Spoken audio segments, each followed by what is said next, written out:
Welcome to the Holistic Wealth Podcast. I'm your host, Keisha Blair, wife, mother of 3, author of Holistic Wealth, and founder of the Institute on Holistic Wealth.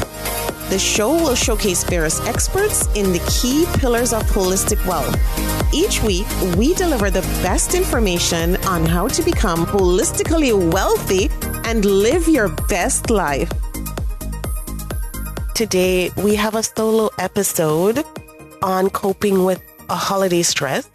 It's that time of the year again where so many people are preparing for the holidays and it can be so stressful.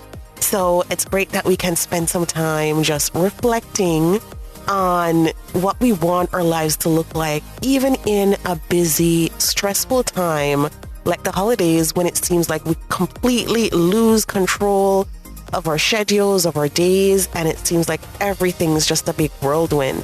So this episode of the Holistic Wealth Podcast is sponsored by the Institute on Holistic Wealth. You can visit the website at www.instituteonholisticwealth.com for a range of resources. There's a membership platform and courses to also help you along. And of course, the Trauma of Money course is also very relevant to this episode because unresolved money trauma also tends to rear its ugly head during the holiday season when we're already stressed, mentally, emotionally, and financially stressed. So of course, that would happen. So I just want to give you some context for this episode because just recently, someone posted about the book and she so graciously asked her audience when she posted about holistic wealth. She posted a 5-star review on her Instagram. Her name is Suzanne and she is at Subaka Book Stuff. If you want to check her out on Instagram, you can do that and check out the post. She posted this lovely photo of the book amidst all the shiny, glittery holiday decor. And of course, she asked her audience, and I thought this was very, very fitting, especially when you think of holistic wealth and self-care and wellness and, you know, what we advocate for. So she asked her audience, do the holidays cause you stress? Financially, mentally, or in other ways? What ways are you affected by holiday stress? And she got some outpouring of very emotional comments. I just want to give you a few snippets of ideas of those comments because I thought it was very, very telling, you know, what people were stressed about during the holidays. And it's unbelievable. There are 2 main themes that you'll pick up to as I go through some of the comments. So here are a few. I love the holidays, but of course, there's some stress when trying to pick out gifts for people sometimes. Another person says, financial wellness is very important to my anxiety levels. When I was diagnosed with cancer, that was one of my biggest triggers. I couldn't work and was terrified my treatments would bankrupt us. It is a hurdle we are still trying to get over. Self-care is everything. Exercise, food, sleep. I don't go to the spa, but we do spa nights at home. And it's truly telling, you know, what people say about the holidays, both in terms of financial stress and emotional stress. And people also, of course, shared some tips and some amazing ways that they cope with holiday stress. And another poster says, sometimes the holidays can cause me a lot of stress. I love the holidays, but there is some financial stress involved. Another one says, my husband and I have worked hard to get to a place comfortably with our finances, and we plan and save for the holidays so they aren't such stressful financially. It makes such a big difference. Of course, when you plan ahead, that makes all the difference. Another person says, I learned long ago not to spend too much or stress too much. And somebody else says, getting good sleep, getting quiet time, spa day. Somebody else says, I think of exercising and doing something you love without any guilt. And somebody says, laying in bed and reading all day is how she copes with it. And so, as you can see, there's a lot of ways that people are saying it affects them. Another person says, mentally, I love my family, but they can drive me nuts. And of course, for many people during the holidays, they're hosting family, they're hosting friends. Of course, that's also stressful. Another person says, I think money issues can definitely cause holes in our well-being, and they absolutely can cause absolutely big gaping holes in our well-being overall and our financial well-being. One person says, I love holiday stores, although I do get a little overwhelmed. So, of course, you can see a trend here. Another person says, I'm stressed mentally because I'm not great. I'm not a great gifter and always financially stressed. So this is what we're seeing here, that people are saying gifting stresses them out.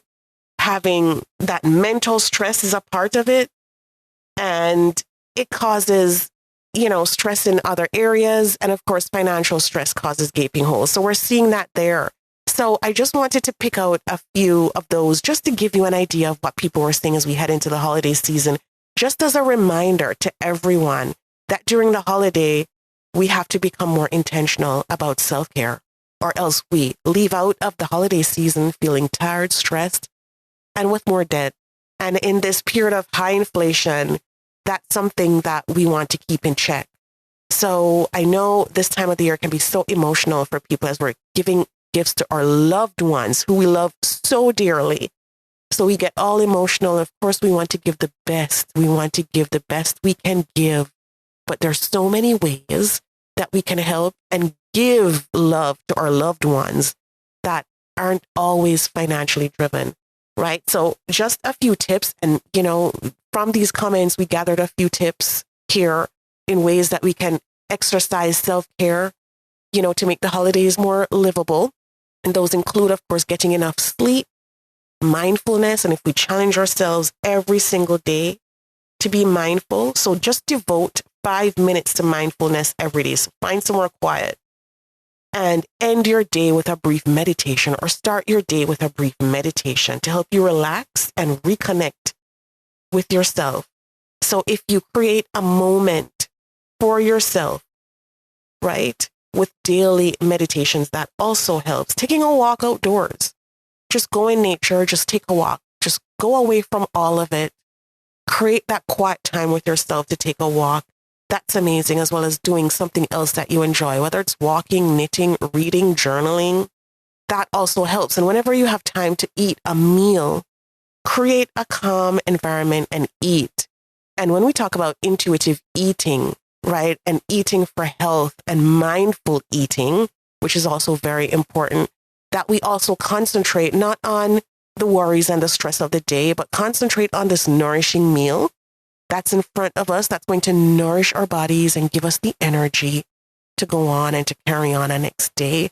This nourishing meal is going to help give you that sustenance to go on. So those are some tips, some ways. Of course, people mentioned having a spa day at home, which I think is amazing. And you don't need to set up like an elaborate design, right? I remember just over this weekend, I wasn't feeling well, and I just set that bath with some Epsom salts, and whether you put some eucalyptus oil in there or whatever, lavender oils in there in addition to that, and just light some candles. You don't even need a lot. Even if you have one candle, light that one and just meditate, sit calmly, and just allow yourself to be at peace and have that peace and quiet. And whether you do that at the end of the day or whichever time of the day suits you, just to create that calmness. And so having that spa day throughout the holiday season, so you don't need to do it just once. Let's create like a series of spa days where you can create that for yourself.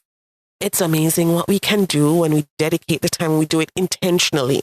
And sometimes we have to write these things down, jot these things down to really force ourselves to listen and to actually do it, especially when it's so busy. You have the kids, you have parents over, you have friends over, you have family members over.